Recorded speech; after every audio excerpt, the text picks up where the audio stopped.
Today we're talking about resilience. The reason some people can stay calm, think clearly, and make smart decisions even in the most chaotic moments is their mental strength. Maybe you admire those people, maybe you've even tried to become one, but you don't have a clear, actionable plan that can close the gap between the person you're now and the resilient person you want to become. Maybe you even think this is genetics, or that you have to go through something traumatic to earn it. The good news is true resilience doesn't come from a place of pain. It comes from a place of wellness. If you studied hundreds of mentally strong people, you'd see a pattern emerge, a path anyone can follow. Just like paramedics and rescue teams, you too can train this strength, not by accident, but by design. I had to break it all down for myself, and today I'm sharing everything I learned. This is a 3-step framework that can turn you into a more grounded, calm, and more resilient version of yourself in something like 6 months. Each step targets different things: your body, your mind, your spirit. By the way, I'm Alina, and here on this channel I share scientifically backed strategies for health and prevention. Nobody on YouTube talks about this, at least not in this context, but there's one number you can measure every morning that predicts how resilient you are. It's not your weight, not your age, it's not your IQ. It's your heart rate variability. If you're easily overwhelmed, irritable, or overreacting, this might be the missing piece. Heart rate variability is the variation between each heartbeat. Our hearts are not like a metronome, always beating at the same pace. It speeds up when we inhale and slows down when we exhale. This flexibility of the heart to adjust its pacing according to the activity we're engaging in or the situation we're dealing with is a direct reflection of the nervous system strength. The more fluctuation, the more flexibility, the more resilience. Physically and emotionally elite athletes, special forces, and trauma therapists use heart rate variability to measure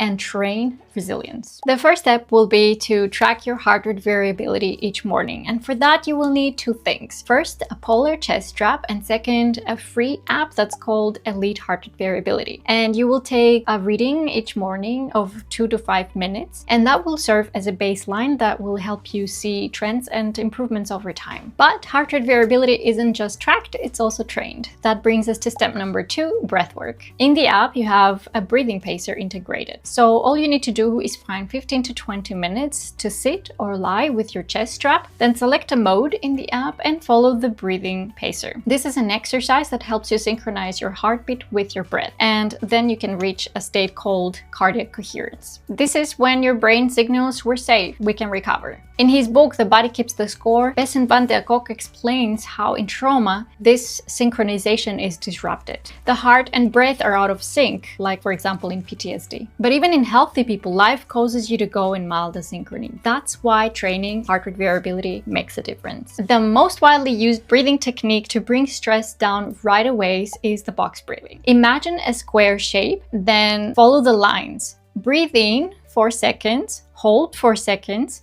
exhale for 4 seconds, hold 4 seconds, and then repeat the process. At some point, your nervous system will get stronger. You will be calmer and you will bounce back faster. That's resilience, measured and built. Okay, enough heart talk. Let's move on to the next point. Almost every emotional storm in your life stems from a misunderstanding of needs, either yours or somebody else's. If you want to become immune to insults, humiliations, passive-aggressive behavior, there's one skill that can protect you, and that's insight into human needs. A favorite quote from an ancient book reads, "The insight of a man certainly slows down his anger, and it is beauty on his part to overlook an offense." Insight is the ability to see beneath the surface, the iceberg underneath. That is, you discern why a person would say or act in a certain way. And when you do cultivate this ability, it does help take things less personally. Paradoxically, insight doesn't make you a more resilient person, it just makes resilience unnecessary. The question is, of course, how do you do it?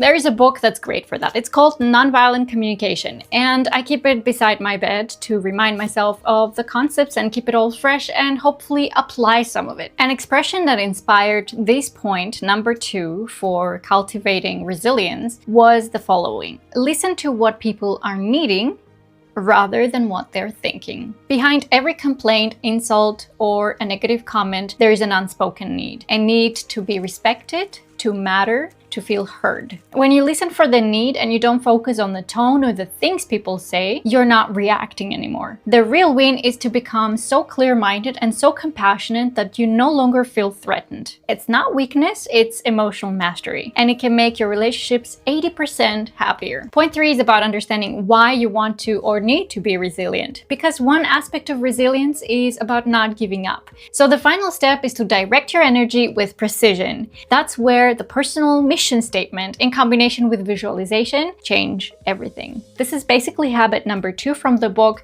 The 7 Habits of Highly Effective People, and the section is called Begin with the End in Mind. So what is a personal mission statement? Well, I'm not going to go into details in this video, but maybe one in the future. Maybe you let me know in the comments below if you're interested in particular instructions on how to write one. But for now, I can explain what it actually means. A personal mission statement is not a superficial 5-minute task. It's a process of deep introspection, and it could take weeks or months. It could though be brief. So once you have that, then it's time to practice visualization. So the mission statement will pretty much explain your values and your principles and the direction you want to go to, the person you want to become. And you can use this document to remind yourself all these things on a regular basis. And then you visualize this person who is your future self, and visualization really does work. In a study in 1996 at the University of Chicago, Dr. Biasiauto divided basketball players into 3 teams. The first team was instructed to do nothing. Group number 2 was instructed to literally physically go and practice. Group number 3 was instructed to imagine